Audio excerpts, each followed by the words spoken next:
Shalom. Perkenalkan, nama saya Minda Dayana Suisa. Di sini saya akan membahas tentang software. Yang pertama, pengertian software atau perangkat lunak. Perangkat lunak atau peranti lunak adalah istilah khusus untuk data yang diformat dan disimpan secara digital, termasuk program komputer, dokumentasinya, dan berbagai informasi yang bisa dibaca dan ditulis oleh komputer. Dengan kata lain, bagian sistem komputer yang tidak berwujud. Yang berikutnya, fungsi software. 1. Software memiliki fungsi dalam mengatur hardware atau perangkat keras yang ada pada komputer. Yang kedua, software juga dapat digunakan sebagai penghubung antara beberapa software yang lain dengan hardware komputer. Yang ketiga, software juga dapat berfungsi sebagai penerjemah perintah pada software lain yang ada dalam bahasa mesin. Yang berikutnya, pembagian software berdasarkan jenisnya. Yang pertama, sistem operasi atau operation system. Perangkat lunak jenis ini digunakan untuk mengatur setiap perangkat keras yang sudah terhubung dengan CPU komputer.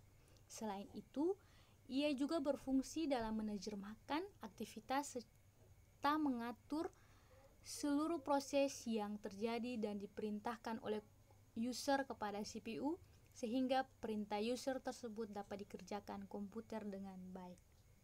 Oke, yang berikutnya yang kedua, bahasa pemrograman atau programming language.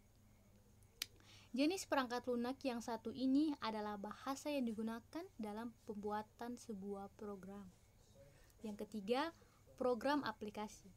Program aplikasi di sini merupakan sebuah perangkat lunak yang umumnya sudah banyak digunakan dalam menyelesaikan tugas-tugas tertentu.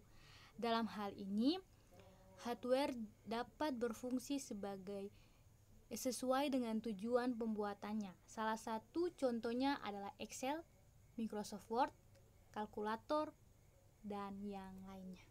Oke, yang berikutnya, spesifikasi software untuk komputer. Yang pertama, sistem operasi untuk mesin server.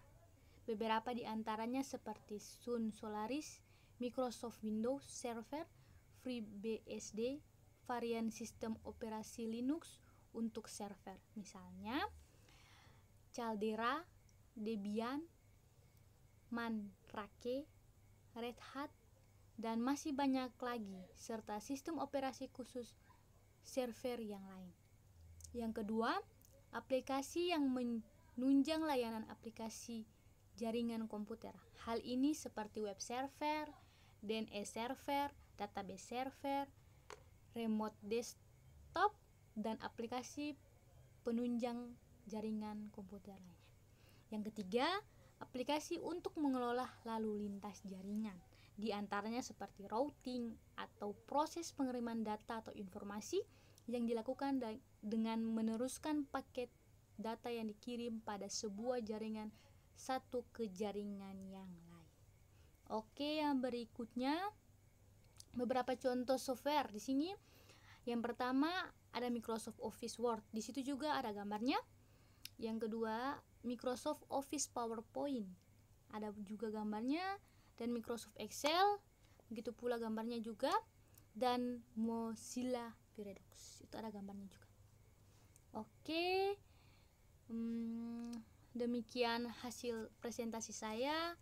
Semoga berkenan dan sekian dan terima kasih. Shalom.